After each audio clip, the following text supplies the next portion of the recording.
afternoon. Wilkinson here. Today I am with my friend. We're not close friends, but we've known each other for, I don't know, how many years?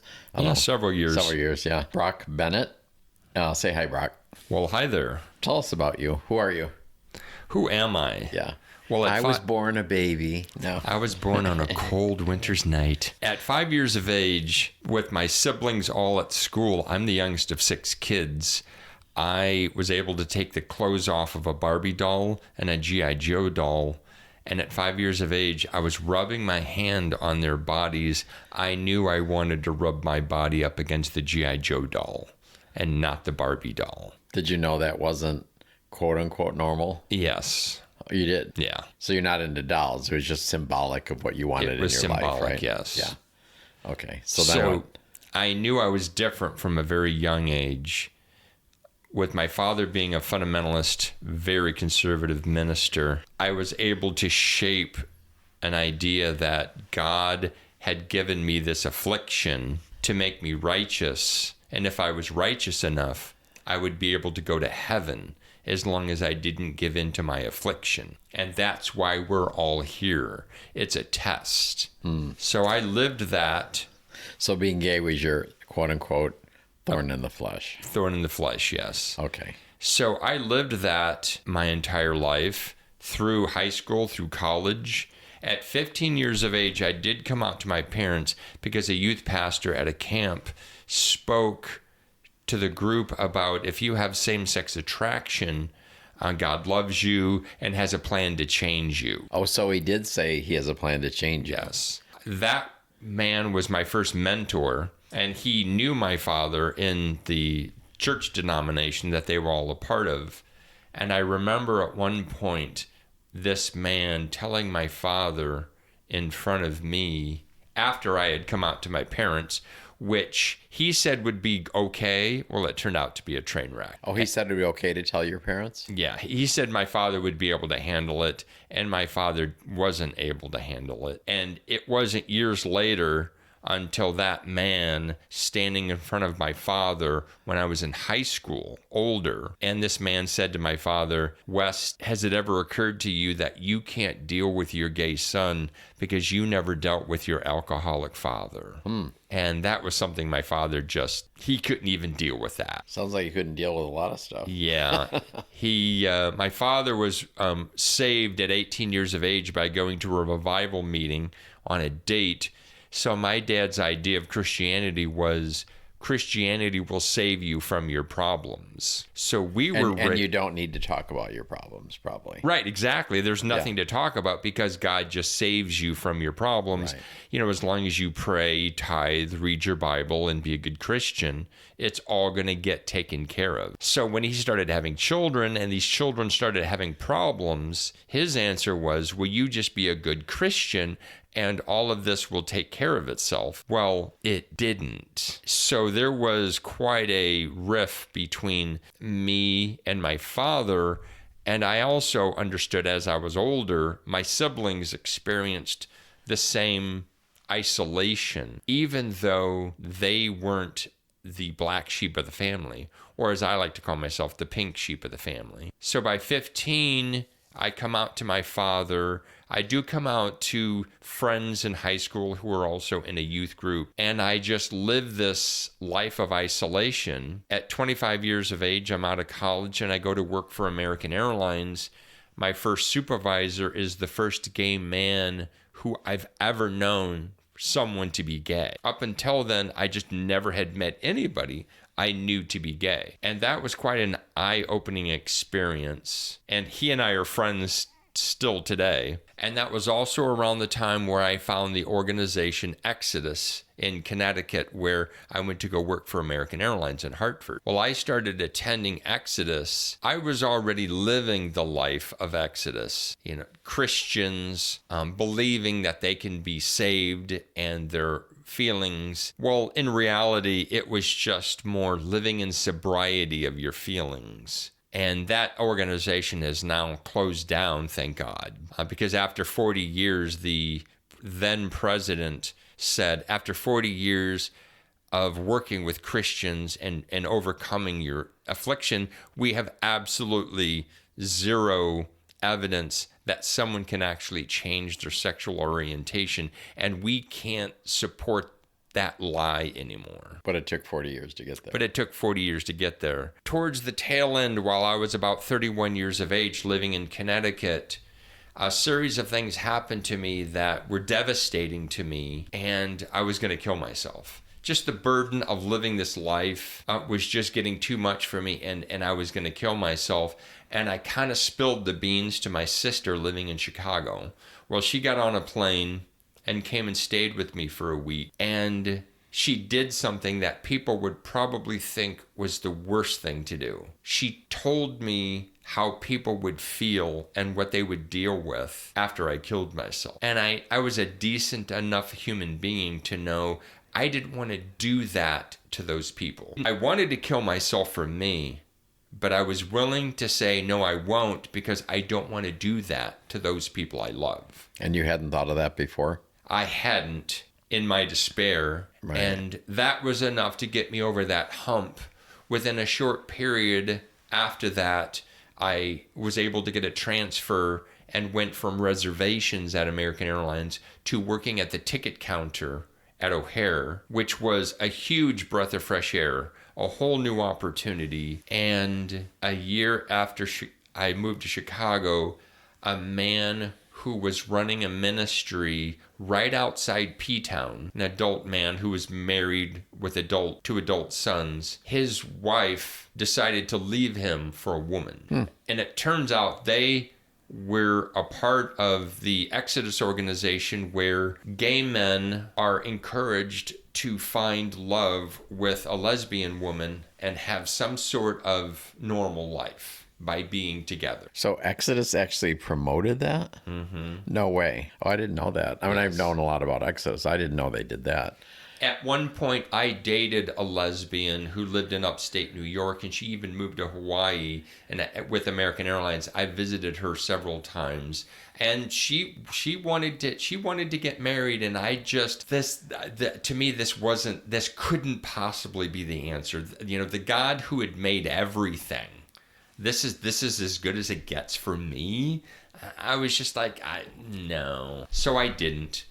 And then I moved to Chicago. So when Butch's wife left him, he fell into despair. And back in Exodus, when we would go to conferences and retreats, we were encouraged to voice our attraction for one another so that it could be out in the open. People could help us so we wouldn't fall and we wouldn't give in to our temptation. Wait, so you would voice your attraction to people at the conference? Yes. So Joe's sitting over there and Joe doesn't know Yes. you think he's hot. Yes. And you say, I really think Joe is hot over there. We wouldn't say that. We would just say, I'm attracted to him. You know, I need help with my feelings. And people would really rally in a positive way because we all knew we were all in the same boat. But that had to have some people hook up or get together. Come on. I did not see any of that the 7 years I was in Exodus. Wow. The original founding members, two original founding members, did ultimately leave their wives and be with each other. And that did happen to some degree, but I never really saw it. Well, not until the end, because when Butch's wife left him, he fell into despair. I was now living in Chicago. He started writing me letters telling me he loved me because we both had been vocal about our attractions for each other. Okay. So Butch is sending me letters that telling me he loves me. So I contact the ministry leader back in Connecticut that I had been involved with and had been a therapist. He had been my therapist, and he said, absolutely have nothing to do with Butch. He has fallen. He's out of the ministry. He's wanting to pursue a life of being gay. You can't have anything to do with him or you're going to fall too. So Butch writes me again. And again, the ministry leader in Canada said, you absolutely do not want to have anything to do with him. So I didn't, as hard as that was. Well, Butch fell so far into despair, he shot himself in the head. Wow.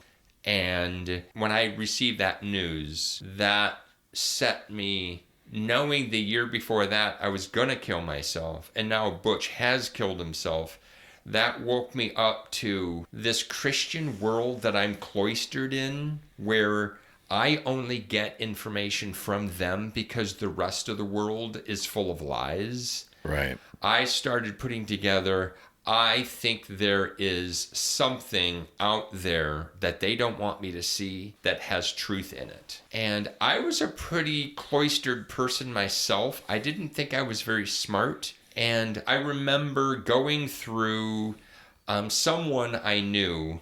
I'm going to remain them nameless because they've requested this.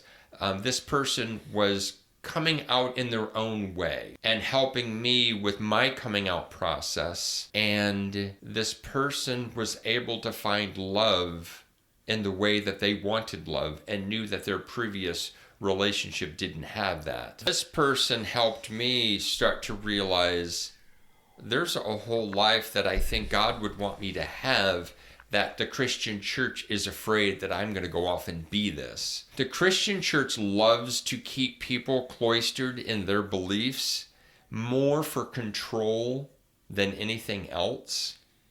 So I decided to see my first secular therapist. So the thought of a quote-unquote secular therapist never occurred to you before? Oh, it did. You would never see a secular therapist because they would stray you from the faith. Right. And right. They're not in the faith, so because they're not in the faith, Satan has access to them. So what did the secular therapist say? The secular therapist, first and foremost, said to me, I really don't care what you want. I will help you achieve whatever you want. I have no preconceived notion of who or what you should be, because initially I went to see a therapist not to come out, but to help me deal with, as a Christian, understanding the gay community, because at 31 years of age, I knew nothing about the gay community. When we were talking earlier, you said you hadn't been fooling around with guys all these years either. I was a virgin up until I came out. So that's unusual in itself. Okay. So how long did you see this therapist? For about a year. Okay. And what was your takeaway from it? She helped me understand that by knowing nothing about the gay community, and as a gay person who had gay feelings, I should probably get to know the gay community as the gay community. I decided to have any kind of integrity as a Christian with same-sex attraction, I need to know the gay community. So I decided to go find the gay community. Where did you go? To a bar or what? I knew nothing about bars. Okay. I knew church, so I went to the Good Shepherd MCC Church in Chicago. And what happened there? Well, something pretty miraculous happened. The first night I went to their service, Sunday night, I attended. Everything was great. I was kind of thinking like a lightning bolt was going to strike. Here's a preface that I think is important to say.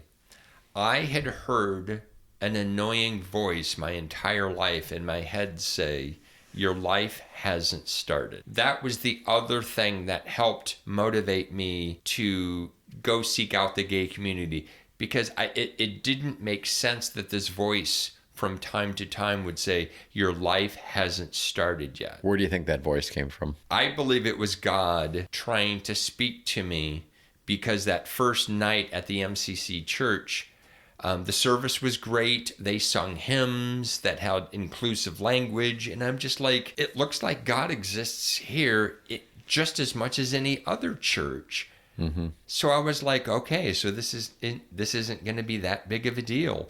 Well, I thought the service was over. They started getting ready for communion. And then when they started having communion, women went up with women, men went up with men. And this really bothered me. Because they were partnered and they went up together, They right? were partnered. Right. And it started to really bother me that I was witnessing this. It's hard to describe. I became really emotional over it. And I thought I was emotional because I was being offended. And then I got so emotional that I had to duck my head down in between my knees, and I just started crying and heaving emotions. And I was really perplexed by all of this. And at one point, I kind of gathered myself up and sat up. And I was able to say to myself, what's happening here? And in that moment, I heard that voice say, your life just started. Wow. So what do you think the emotion was? The fact that they could be a woman with a woman, a guy with a guy, and still have communion. Exactly. Okay. It was my waking up Right. to this is okay. God has no problem with any of this. And you've been fed a lie for a very long time by people who were just scared. Christianity is such a very fear-based belief system. And that was my first taste of waking up. So how did the adventure go after that? Then what? I started attending the MCC church on a regular basis. Right. Ironically, that night I met two guys who said, come back next week. And if you want to come in the afternoon, we're going to go to the IML market. And if you want to go too, you can. I didn't know what the IML market was. Well, and my listeners, many of them don't. So let's share it. What is it? IML is International Mr. Leather. And it's the International Mr. Leather Contest Memorial Day weekend in Chicago. Oh, great. So you went from a leather conference and then back to church later? Yes. That would have been quite a day. Yeah. For my second day of being introduced to the gay community. Did you fall in love with anybody at the church? I did not, but I did attend for about a year. Okay. And they were, I jokingly say that the older men in the church, for me being 31, they were so helpful. I mean, they really went out of their way to be helpful. Right. And I was mature enough to know what kind of person I wanted to be with. Right. So you would open yourself up at that point to say, I want to be with somebody. Yes. Because that's movement right there. Right. That's a change. I was so green. And looking back now, those first 10, 15 years after I came out, I dated so many men who didn't know what to do with me because I was in such an incredible mode of healing and growth and discovery. Right. Because I thought coming out would be the hardest thing I would ever do. Waking up to the fact that I had been brainwashed my entire life. And what do you do now that you know you've been brainwashed? Well, you spend the rest of your life undoing that programming. Okay, so you came out at 15. Your parents weren't happy with it. So did any of this come round the bend and come back to them? Did you come out again, or where are you today with them? Or was there any changes? I really consider myself coming out at 31. At 15, I came out as a Christian struggling with the affliction of homosexuality. Okay. When the person who was helping me, we sat down with my parents. And that was the secular quote unquote therapist? Yes. Okay. So your therapist, you and your parents sat down for a meeting. Yes. Oh, that would be interesting. Yes. How'd that go? My father really had nothing to say. He didn't like being there. It was pretty obvious. I think he already knew what was going on. His response to me coming out was, you can do what you want with your life.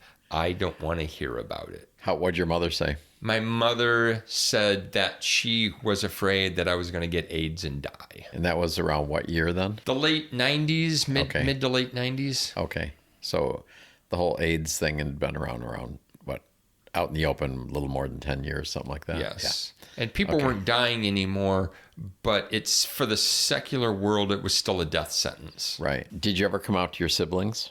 Yes. How'd that go? It's interesting. They chose love over anything else. They already knew.